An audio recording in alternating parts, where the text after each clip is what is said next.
But she works very, very hard. When we met for the rally to begin the 40 Days for Life campaign, many of you were there as we met downtown. And she just works so hard, and you can tell that it is a genuine caring. There's not some hidden agenda somewhere else behind the scenes. She's not doing this to get all of you to like her so that you'll vote for her. She's not doing it so that you'll give her some other accolade. She's doing it because she loves her God and she loves the life that he loves. And you sense that and you know that. I've not known her as long as some of you. I've come to have just an immense appreciation for her and for all that she does. She's the executive director of this group who puts all this together and so much that they do. I'm just thrilled for the cause of God and the cause of life that I've come to know her and that I can call her my friend. Would you please welcome Cathie Humbarger?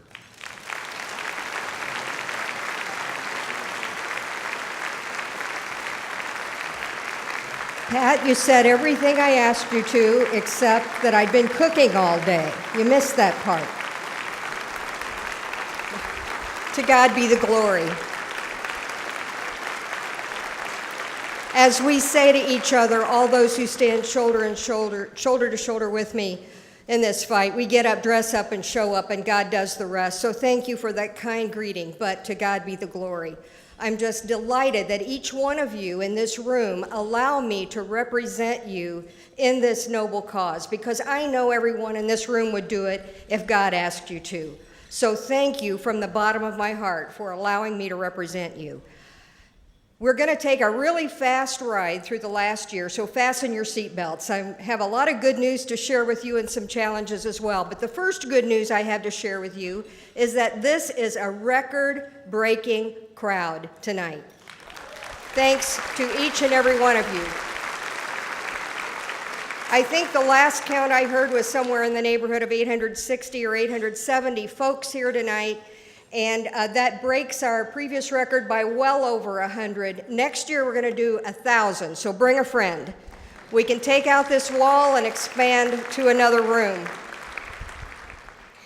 I want to let you know that one of the highlights of this year for me was that the Lutheran Foundation funded training for post-abortion recovery leaders.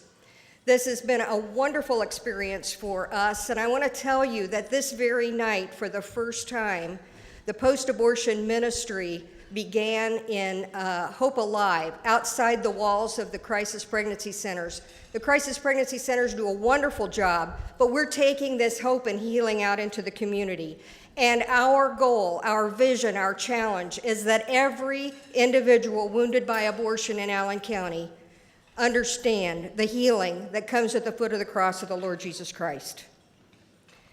We are into our third year. As a matter of fact, tonight is the exact midpoint of this year's 40 Days for Life campaign, and thanks to all of you who so faithfully show up with us for our 12-hour vigil that lasts for 40 days. We appreciate it more than we can tell you to know that there are so many in this community who stand with us. We welcomed 15 new churches that are participating this year. And I got to tell you this story. I know I promised I'd be very quick about this, but about an hour before this banquet began, I got a phone call on my cell phone from Linda Sprunger, the nurse practitioner that does ultrasounds at a Hope Center, one of our pregnancy resource centers in town. She said, "You doing anything?" And I said, "Well, I'm just about to participate in a press conference for Congressman Mike Pence." And I said, "I'll call you later." And she said, No, I got to tell you this one thing really quick. I just spoke with a young woman who came into the front door of the Crisis Pregnancy Center not too many minutes ago, and she was very abortion-minded. And I asked her what helped her change her mind. And she said, "As I drove across this city, I saw sign after sign after sign that said, 'Pray and fast to end abortion.'" This very day, a baby was saved in this town for the $2 price of a sign. Thanks to each and every one of you. I don't know whose sign she saw, but I invite you to believe it was the one that's in your yard. And if you don't have one yet, please step over to the 40 Days for Life table and don't leave the room without it. Our goal is to join with pro-life advocates around the world. You see up on the screen signs in a variety of languages. This is just not an issue in the United States, it's around the world, and we stand shoulder to shoulder with our friends around the world to pray and fast to end abortion. This year, for the 6th year, the Mary Cross Titman Foundation very graciously funded the Friends for Life camp. We were delighted to see yet another group of students, but we're not done yet. We're working on a plan that will take the Friends for Life camp to the national level. We want Fort Wayne to be the city where students come to get trained to defend life in their area of influence. And it's gonna happen, folks, it's gonna happen. We're working with Scott Klusendorf with the Light Training Institute, and you're gonna see it happen right here in Fort Wayne. Our $100 baby project saved 2 babies this year, and we're extremely grateful for that. 2 little babies are saved because there were folks in this county in Northeast Indiana that stepped forward and said, if a woman changes her mind after she's made the $100 non-refundable deposit to the abortionist, we'll give her money back. We have a long list of folks who want to give the money back to women who change their minds. So our goal is that every woman who has paid her $100 deposit would have an opportunity to get it back in a change of heart. Thanks to all of you who participated in that program. 2 babies this year, and we're approaching 20 since the project started. Is a baby worth $100? Many of you are regular listeners to our radio program, and I thank you for that. We have the kind folks from Bot Radio who produce the program for us here in the room, and Redeemer Radio broadcasts it as well. But we're not satisfied with the radio stations that we've had in our network. We've expanded to 3 more stations in Indiana this year. We've expanded to WQSW, WAJI, and WLDE. They join the 4 stations that already carried our program. Watch out, Rush Limbaugh, we're coming. Our goal is to expand into West Indiana and Southeast Indiana, the 2 parts of the state that we haven't covered as yet. I know many of you participated just recently in the Victory at Science Central. If you didn't hear about that, you didn't check your internet, but we had a huge win when Science Central decided to uninvite Planned Parenthood to facilitate a discussion on development during the years of puberty. Can you think of anyone less equipped to teach our kids than Planned Parenthood? Because of folks like you calling and making your concerns known, Science Central listened, and Planned Parenthood does not have a voice there. But we need you. If it hadn't been for the alert folks who saw this on Science Central's website, we wouldn't have known. We couldn't have alerted the 2,000 of you that are on our email list and encouraged you to call and email and write letters. What we need to ask you to do is join with us. We have 2,000 folks on the list. That's not enough. Senator Long, when the legislature's in session next year, we need more than 2,000 folks calling into our legislators to make certain that they understand where we stand on the pro-life legislation that you're going to get through the Senate and we're going to see passed in the House. We need more than 2,000. So I'm going to encourage every one of you, in a few minutes you're going to be given an opportunity to sign up for our email alert list. Sign up. Be alert. Call us if you see something that we need to share with our other friends in the community so that we can respond to things that are happening, and then act. We don't send email alerts unless they're necessary. So when you see something come into your inbox, know that it's important. And we need each and every one of you because that makes a difference. That makes a huge difference.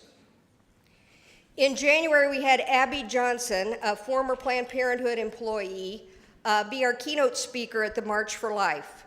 And she shared with us what goes on behind the closed doors of Planned Parenthood.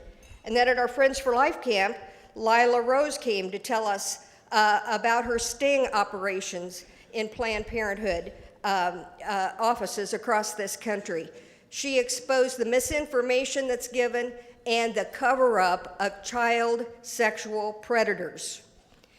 We celebrate the fact that these atrocities are being exposed, but we're not going to rest until Planned Parenthood is defunded. There are, in the state of Indiana, approximately $2 million of your tax money goes to Planned Parenthood. And I know that we can see that zeroed out. Planned Parenthood does not need a bailout. And our thanks to you, Congressman Pence, for the hard work that you do at the federal level in your consistent attempts to get Planned Parenthood defunded. We're with you. And of course, another win that we've been celebrating tonight is passing the Patient Safety Ordinance.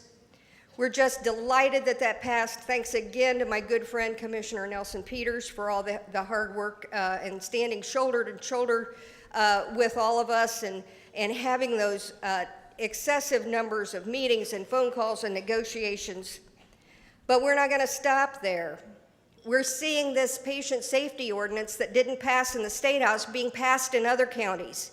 And we're building momentum for the legislators in this room to go into the next session with patient safety ordinances passed all over this state so that the state legislators will act to make it a uniform requirement that abortion providers have admitting privileges in the county in which they do abortions.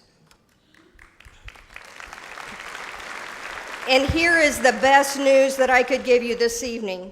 Surgical abortions dropped in Fort Wayne from last year to this by 31%. We've had some folks tell us that, oh, well, the surgical abortions are dropping, but everybody's flocking over to the chemical abortionist. I don't think that's true. The folks at Women's Care Center tell us they don't see that kind of activity, and they're right across the street. And then we got the good news that, at least temporarily, the chemical abortionist is not distributing the RU-486 medication. So I think the 31% drop is a reflective number of what's really going on here in Allen County.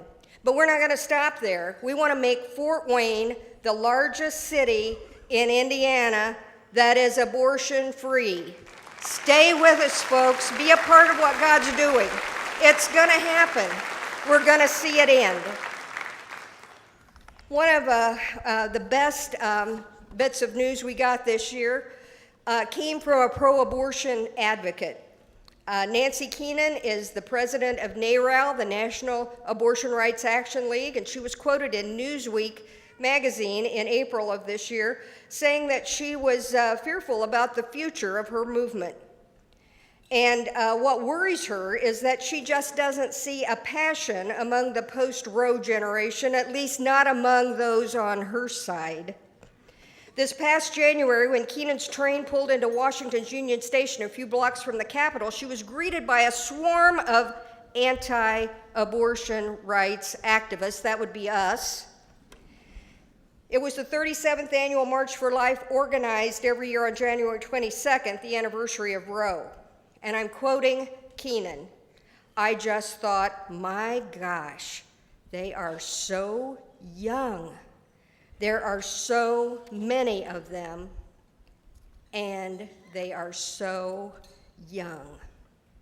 How are we going to make Fort Wayne the largest city in Indiana that's abortion-free? I've got some friends here that are going to join me on the stage, and you're going to see who's going to end abortion in Allen County.